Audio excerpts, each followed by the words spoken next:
Hey, what's up ladies and gentlemen? It's your boy Beaky from the Elder Scrolls Legends Central and the Untitled Game Show YouTube channels. And for you guys today, we have a new series. Use this, but not that. What am I talking about here? A little bit of context, because context is key. If you guys haven't watched some of my videos recently, I get a lot of comments like these thanking me for some of the suggestions I will give them. So here we have Yaks Gaming, shout out to him. He says, I was watching your stream and I used your suggestions if you don't have Shieldbreaker, and it helped me beat the Dark Brotherhood story. So I was able to help him out by giving him a pretty good suggestion of what to do. And now, what am I talking about here? Well, on my Twitch streams, which are very community focused, my Twitch streams are not about playing rank, they're about talking with chat, building decks with chat. I host tournaments, and even if you're a new player, I will help you try to build your deck, or the chat will try to help you build your deck, and I'll add people and we'll have matches and try to learn the game together. I try to help out people. That's what I do on Twitch, guys. That's what I usually like having do, fun stuff. It's not all about just climbing the ladder. Now, with that being said, we gotta take a look at something even deeper. So here's my video about a starter budget beginner deck for the Elder Scrolls Legends Helpline. If you've never seen a video like this, I highly suggest you guys go check it out. It's pretty funny, it's very long, but it's very detailed for new players. So it has 6,000 something views at this point, right? Bunch of comments. And there was something I noticed when I went back and looked into the comments here. There was a lot of players asking me for replacements for stuff like Dark Guardian again over here. There's stuff, people who don't have the Dark Brotherhood expansion. There's people who don't have Shieldbreaker. There's people who don't have certain cards. There are players that were like, oh, I only have 2 copies of this card. What would I put in for a 3rd copy to make the deck work? And the deck that they were mentioning in this specific video is the deck that you guys see right here. My Werewolves Within is the starter deck. And as you guys will see from the deck layout, I have in this deck, I have Shieldbreaker. Now, Shieldbreaker, when I made the video, I was thinking it was very key to the deck, and it's been working out for a lot of players. But I had to rethink, like, a lot of players may not have some of these cards. Even as common cards, if you're a new player, you might not have the amount of soul gems to summon an extra copy. Even at 50, we have to remember, the longtime players, that new players need time to build up their soul gem count if they're just playing as free-to-play players. And we need the free-to-play players to play the game to make sure the game has enough players on the server so we get to face against. And eventually, if they play enough as free-to-play players, we hope to convert them into full-time players to Legends. That's why I welcome all free or people who go ahead and buy packs. As long as you play Legends, you're cool with me. Now, let's just go back to one other thing before we start getting into my little discussion today. So this video is not going to be like many others. It's going to be more like something I did a few months ago. This is my card review and discussion Elder Scrolls Legends playlist. This playlist hosts a bunch of reviews of different cards in the Elder Scrolls Legends. I stopped doing this a few months ago because my channel was terminated by YouTube because I was falsely flagged by haters about my opinions on Legends. Back in the day, some of you guys might not have been around this, Legends had a lot of bugs when it came to the launcher. This is before the Steam release and the mobile release. There was a lot of people getting logged out, the launcher was breaking, there was a lot of issues with false charges, and I used to bring this up. Just like I bring you guys in news of the good stuff, I used to cover the negative stuff as well. And I got mass flagged for my opinion. My channel got terminated for over a month. And then on my 3rd time of appealing with YouTube, YouTube finally got somebody, a real person, to look at my channel. And they realized I'm not spamming and I'm not doing any scams, because that's how they said that was what was my channel. They said I was doing spams and scams, which I'm not. And then YouTube finally reinstated the channel. This was one of the series that went to the wayside. I never brought it back. And I really should have. So this is where I'm going to try to bring this series back right now. So these videos will be in this playlist. And in the same exact time I give you guys my suggestion on which guard removal card is the best, I'm also going to be reviewing the cards themselves, their worth, their art, and everything else like that. So with that very long intro out of the way to just give you guys an anticipation of what this series is going to be like, let's get into actual, reviews and discussion. So what we're talking about today is guard removal. There's plenty of ways to remove guards in the game, and today we're focusing on the strength attribute. It doesn't matter if you're playing a strength archer, if you're playing a warrior deck, it doesn't matter, but as long as you have strength and your objective is to remove an enemy's guard, we gotta talk about what is the best card to accomplish this. And I'm not, spoiler alert, let's just get into it. The best card to remove an enemy guard is Shieldbreaker. For the cost, this card is super well worth it. It's the best at doing its job. It removes a card and it gives you +2 of a damage, and you can use that to go face. And usually why I say it's the best is because usually if you're trying to remove an enemy's guard in a strength deck, you're probably playing an aggro heavy deck. And if you're playing an aggro heavy deck, the extra 2 damage might be just what you need to win the game or push harder to break a rune. Because if you're playing a Crusader deck and that Crusader deck features in a shield breaker, that 2 extra damage might just be enough to hit an enemy's rune. So something like Ulfric Hearst Carl could have his effect happen, or Dawnstar Healer, or Highfinger Marauder. Or if you're playing werewolves, that last little damage might be enough for something like Wither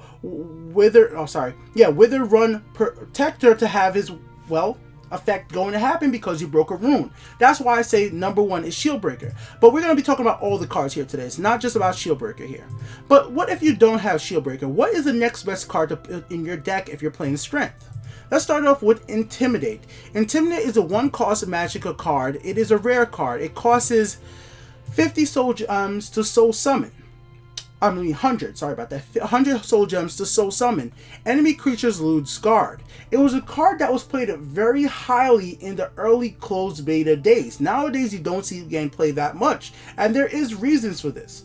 First of all, now there are cards out there that make magic actions cost more, like Withered Hand Cultist. So if your opponent is playing Withered Hand Cultist, Intimidate as a 3-cost card is not going to be that advantageous to you.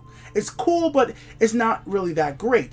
Yes, it does have an area effect ability, being able to remove guards from all your enemy creatures, but when you compare it to a card like Shieldbreaker, it's not going to be that great versus it because, sorry about that, hold on, there we go, versus Shieldbreaker, it's not going to be that great versus because most players are not playing a deck completely built on just having guards. Like, it's not their number 1 strategy. Yes, there are cards, there are decks out there in Willpower, there's scout decks out there that have lots of guards, but most players are not trying to win with those guards. Those guards are intended to make them survive. So most players start playing their guard creatures starting on turn 3, turn 4, Hive Defender, turn 6, turn 5, you know, stuff like that, because they're using those cards to protect their life so that they don't get a rune broken or something like that. But many players don't play a turn 1 guard. Many players don't play a turn 2 guard outside of stuff like Fighters Guild Recruit, which is a prophecy lethal guard, which we will talk very much about that card very soon. So in that situation, you're not going to be getting to remove like 3 or 4 guards most of the time. Most of the time, if you're playing an aggro heavy deck, just removing 1 guard might just be enough for you to get that extra win with something like Shieldbreaker. So that's one of the reasons why I definitely don't put Intimidate as something you should be playing very highly these days. It has its purpose, but it's not versus Shieldbreaker. So let's get that out of the way. The next one we're going to look at is Bone Bow. So Bone Bow is one of those interesting cards. If you could get it from something like Plunder, it's a great get. But adding it to your deck has to be a risky move, which we'll talk about a little bit later. Exactly why. But let's just talk about what the card is. It's a Bone Bow is an item, +1 attack, summon, silence an enemy creature. Now, one of its risks, very simple, is that you need to have a creature on the field to have it work, because you have to equip it to a creature to move that guard. So obviously that's its thing. You equip it, get +1, you attack. It's not going to give you as much damage as Shieldbreaker, but it's still going to be able to do the same thing if you just want to remove an enemy's guard. And because it's silence, you can silence another creature. You can silence a creature that has drain, that's going to make your opponent's health come back. All that stuff is possible to you. And why I think this one might be a worthy contender if you have it to Shieldbreaker is because of the card we mentioned earlier.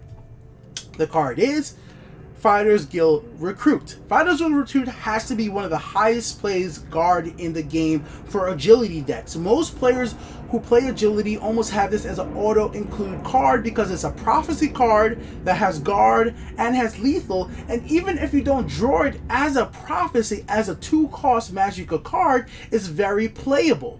With Bone Bow, you now have a creature that's more powered up, and it now silences that Fighters Guild Recruit, making it so that Fighters Guild Recruit cannot go ahead and lethally kill your creature on the next turn. In Shieldbreaker's sense, yes, getting a 2/2 and remove removing Fighters Go Recruit is great, but now Fighters Go Recruit on the next turn can still trade with you, just having the ability to have lethal still left on that card. So that's why you have to think about what are you going to be running into, what decks are you facing a lot most days. Maybe just in this situation, you might want to use Bone Bow instead of Shield Breaker. So this is going to be definitely a worthy. This is not as good because I really think that +2 is very valuable. But if you are worried about stuff like Fighters Go Recruit or lethals, guards, this might be very, very important to you. So let's move on from there. Here we are with Earthbound Spinner. This card is absolutely excellent. This one's almost an auto-including to me in many of my strength-based decks. Many of them, not all of them. Now, summon, silence another creature, then deal 1 damage. This card is just absolutely phenomenal. That 1 damage is so good for a few different reasons. So let's just take a look why I think this 1 damage is such a great feature for this deck. So, right here. If you're playing if you're playing in the situation, wait, why is it not showing all cards? Oops, sorry. If you're playing in a situation like this, where you're using something like Earthbound Spinner, and then you have him on the field, sorry about that, and Earthbound Spinner is able to kill the creature. Now she gets powered up. So stuff like that, that 1 damage is very, very good. It could kill a creature and it could silence a creature at the same exact time. That's why I think Earthbound Spinner is a very valuable card. And at a 3/2, it's very playable and it's very balanced. It's even better to play than something like Bone Bow, in my personal opinion. So if you had to pick one, Bone Bow or Earthbound Spinner, in most cases, I would say go ahead with Earthbound Spinner. So if you're gonna need a replacement for removing guards, I actually think Earthbound Spinner is better than Bone Bow. So I would say the #1 pick is Shield Breaker. #2 is Earthbound Spinner because of the ability to silence and deal damage at the exact same time.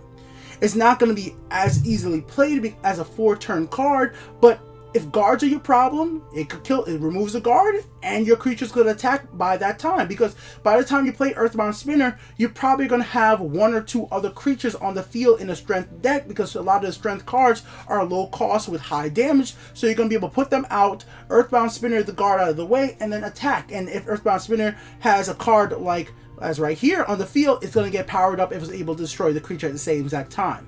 So as a shield removing card, it's definitely great, and all this extra ability about dealing damage and be a creature itself is amazing. So creature wise, it's the best creature to remove guards in strength. And last but not least, let's go ahead and talk about it right here. Now this little card is not bad at all when it comes to arena, but in most cases it's not going to really do the job in a deck you're going to put in together yourself. Now the reason for that is, at a 6-cost card, it's just not doing its job. It doesn't have enough health. So yes, its ability to remove guards from all creatures are great, but with only 3 health, it's one of those creatures that are not going to be trading very well for its magical cost.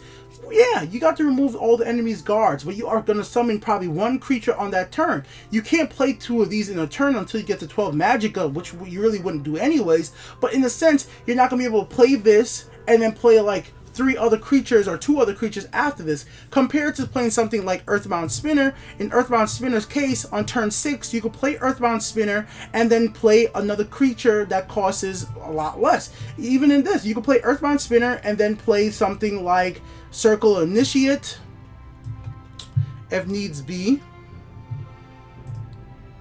Yeah, you can play Earthbound Spinner and you can play Circle Initiate. You can play Alt.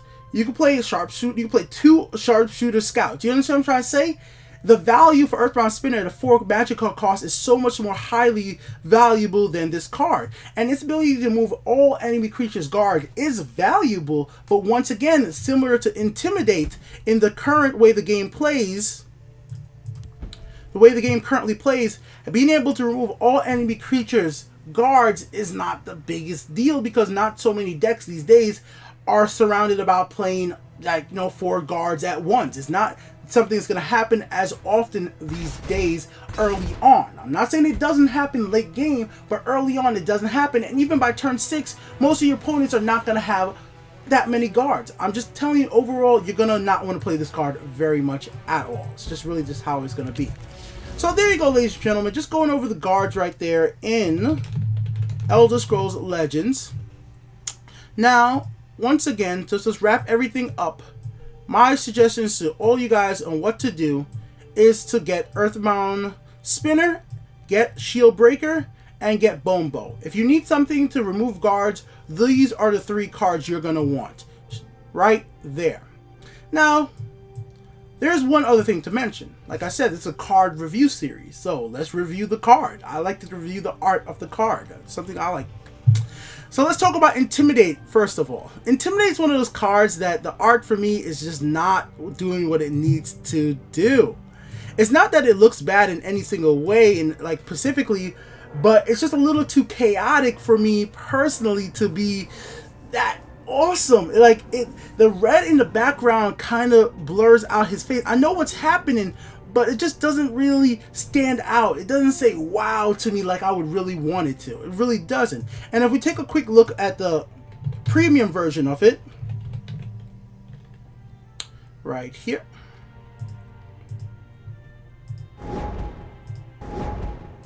So let's take a look at the premium art of Intimidate.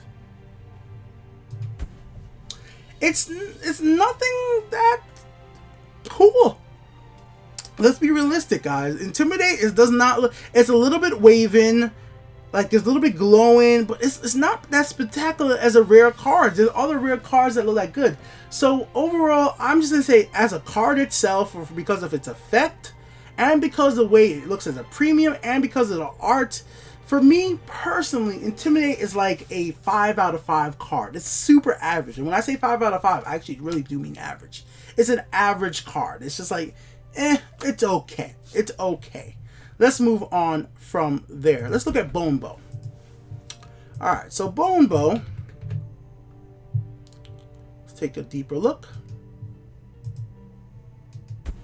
So Bone Bow is one I actually think is pretty cool artistically wise. It's nothing that impressive like happening, but it reminds me of something that you would see actually in a Skyrim or Elder Scrolls game. You might be going about your adventure and you might walk up on a bow made of bone. Like you might see something like this laying on a table outside of a freaking outpost with a bunch of enemies, and you know, it just seems like that's what happened here. Or it's maybe you just killed somebody and it was laying down on the floor, and the little detail of the skulls, which might be a little hard to see in this video, is really nice, and I like that little detail. It's a really nice artistic look at this weapon right here. You can even see like the little threads or like the little bindings on the edge of the bone, and little details like that, the grass. It looks really nice.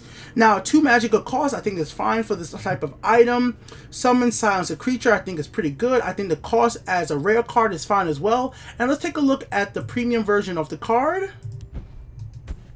So premium, this is what gives this card a little extra boost for me.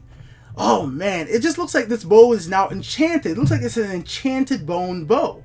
Just the string actually being glowing right now, like, and they just did a really good job with it, because like nothing else but the bow really has that special outline. They focus on the bow itself. So once again, it looks like you came upon an enchanted weapon. So for me, I'm definitely giving the Bone Bow a 7 out of 10. It's a good card, man. It's a good premium, and it's a good card overall. It's not great, it's not excellent, it's not must have, but it's good for me. Alright, let's move on from there to the next one. We're going to be talking about Shield Breaker. Let's do it. Okay, oops. Shield Breaker right here. Now, Shield Breaker. Now, this one is a little tricky.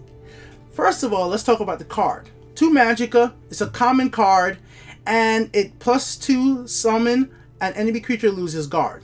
As it's something that you need to equip to a creature being an item, you obviously have to have a creature on the field. So if you're equipping this card to a creature, you may not have enough Magicka to summon a creature at the same exact time. But if you wait till a few turns into the match, that might work out for you. That's always the thing about items. Every time you play an item, you're not playing a creature and you're not playing an action. That's just a trade-off in the game.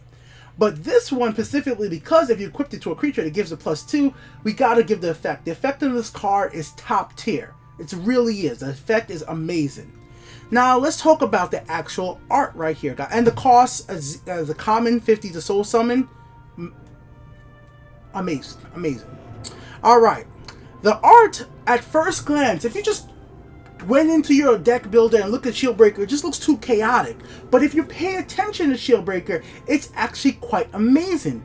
It's this guy with this big old hammer just smash this enemy shield, and the enemy's just on his back with just like, oh my god, I just got messed up. My shield's just, I'm just open for an attack. And what works with the card art itself is the actual card animation. I have said this before, Shieldbreaker is the coolest animation in Legends. That effect that happens and smashes and breaks away an enemy guard is absolutely amazing. It looks so cool, and it's amazing that the developers were actually able to make an animation fit so well with what's actually happening on the card. And that just little tiny details like that is what makes me so impressed with what Direwolf Digital and Bethesda have been able to create. And I can't wait to see what they do with other animations throughout the game as more expansions come. Now let's go ahead and take a look at the premium version of this card. So here we are, guys, premium Shieldbreaker.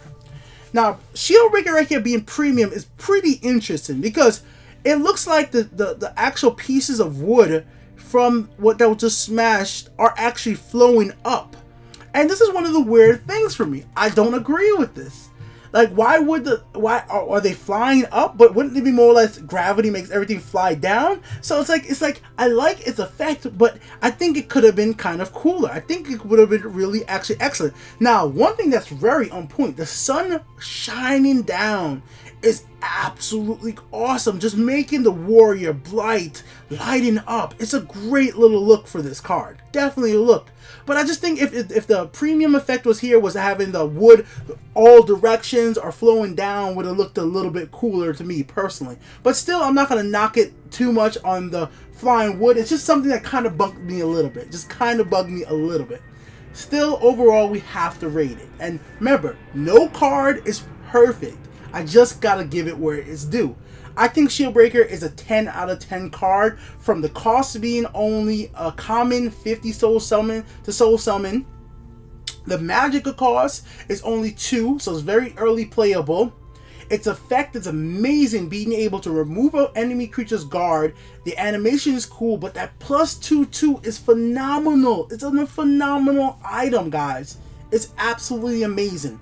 I think this is a must-have card for anybody playing Legends. And that's when I say 10 out of 10 for me means must-have. It doesn't mean it's the best card in Legend. It's a card that you should have in your collection. So take it as that, guys. Alright, guys, let's move on from there to the next card. The next card is going to be Earthbound Spinner. So let's go look at that. Look at that one. So Earthbound Spinner, let's take a look at it right here. So 4 magical costs. It's a wood elf. It is a 3 attack, 2 health. Summon, silence another creature, then deal 1 damage to it. It is an epic. Now, let's talk about its effect first of all. Summon, silence another creature, then deal 1 damage to it. Top tier effect. Definitely top tier. There are not cards out there that do stuff like that right now. It's the only one that silences and does damage at the exact same time, and that's very highly valuable. That's why you'll see a lot of decks that play in Warrior will use Earthbound Spinner instead of using Shadow Priestess, just because of the fact that the magical cost is less and that 1 damage could work out really well for you for actually destroying the creature, because there's a lot of creatures out there with 1 health that are very powerful. So it's not even about silencing it. It might be just about destroying the creature right away. And being able to destroy a creature on summon and keep a 3/2 is perfectly fine. Now let's look at the premium one of this one. Now here we go. Earthbound Spinner Premium. Let's actually talk about the card art itself. The card art on Earthbound Spinner is something I really like because it shows a lot of little tiny detail. If you look at if you look very closely, right?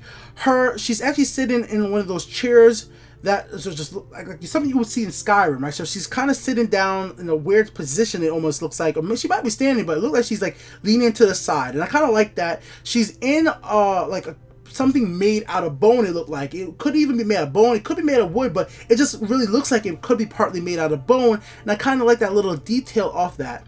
Her hands raised up like she's about to do some damage, so it makes sense that when she comes out she does 1 damage. She looks like she's ready to hurt somebody, and I think that's very, very impressive that they were able to incorporate that into the card with her doing the 1 damage with her in effect.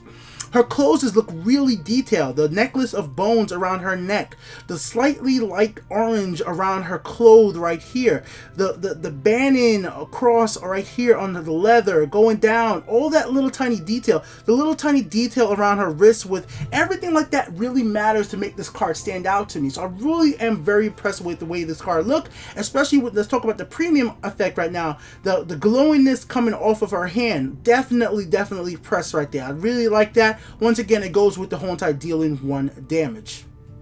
So, what are negatives? So this is not going to be maybe something that some people agree with me on, but I think the health is her biggest weakness, and it is a negative.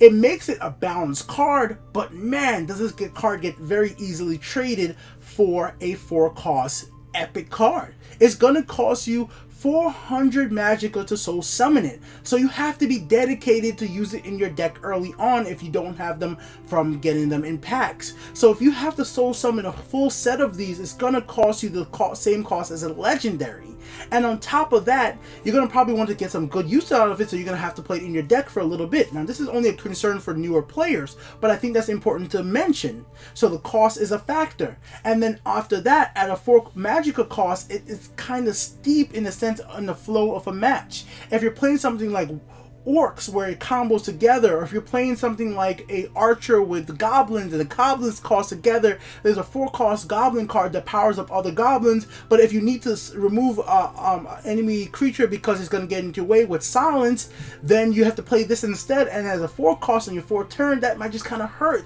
You know what I'm trying to say? Or if you wanted to play just anything else that costs 4, it's just going to kind of maybe mess up your flow and combo.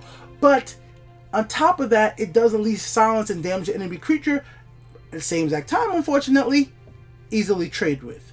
That's why I could only give this one a 9, guys. This is why I'm going to give this an excellent card. It is excellent. It is awesome. I think you guys definitely should check it out. Now it's time we take a look at Dread. So Dread is one of those cards that we're going to just talk about the art first, because I don't like it. I don't like the art at all.